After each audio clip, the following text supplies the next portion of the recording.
Hello, this is Seoul Bite.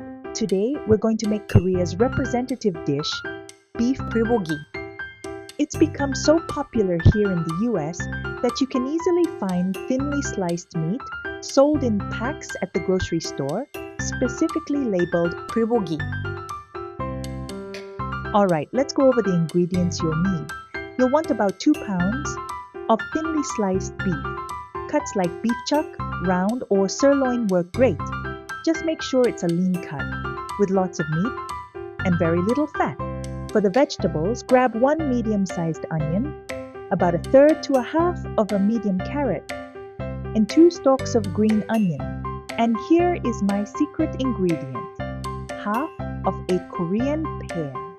A lot of people add water to their marinade, but I'm going to blend half a Korean pear instead. For the marinade, you will need a 1/2 cup of soy sauce, a 1/2 cup of sugar, 1 teaspoon of black pepper, and 2 teaspoons of minced garlic. If you add too many different things to the marinade, it can get a bit heavy. So keeping it simple like this is best. We will also be using some glass noodles, though you can use rice cakes if you prefer. Before we marinate the meat, we really need to draw out the blood. Usually you soak meat in water to do this, but since bulgogi meat is so thin, we will just press it out using paper towels. Spread the meat out thinly and trim off any tough tendons or fatty bits, so it's nice and clean.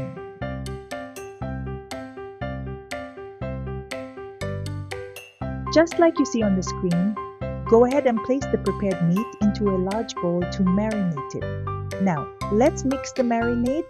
Combine the soy sauce, sugar, minced garlic, and black pepper, and stir it well until the sugar is completely dissolved. Then peel your half Korean pear, grate it, and mix it right into the sauce. Some people like to add a drop or 2 of sesame oil here, which you can absolutely do, but I'm going to skip it for today. Slice your onion into bite-sized pieces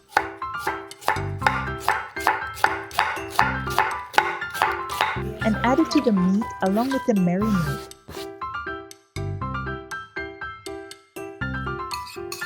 Use your hands to mix everything together, really massaging the sauce into the meat so it gets nice and tender.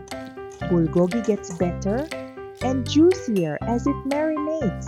If you don't let it rest long enough, the juices won't release and the meat can turn out dry.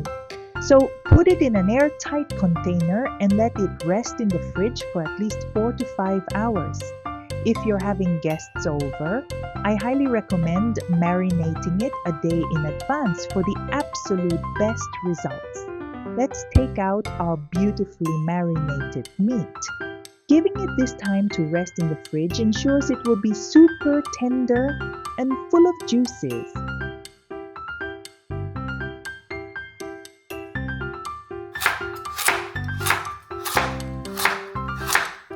And slice up the carrots and green onions to add some color.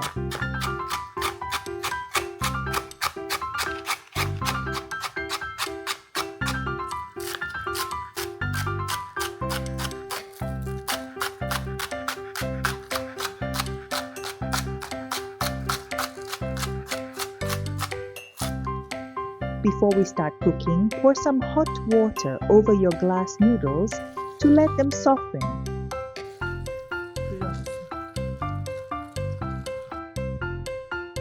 Place your marinated meat into a heated frying pan.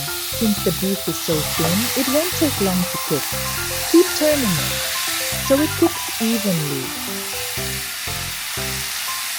Right as the meat is just about fully cooked, give it a taste. You can always adjust the seasoning to your liking right here. Once it tastes good to you, toss in the carrot, green onions we prepared, and the softened glass noodles. Give it a quick stir fry, and we are done.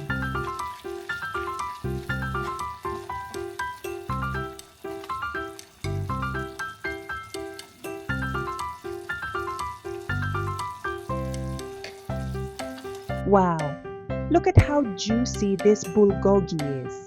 It has this amazing balance of sweetness and rich, savory flavor. It is absolutely delicious, served with a simple salad, some pickled vegetables, and a warm bowl of rice. I hope you give this a try and enjoy.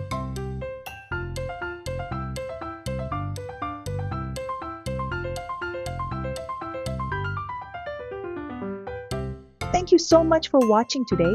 If you enjoyed this recipe, please give this video a thumbs up.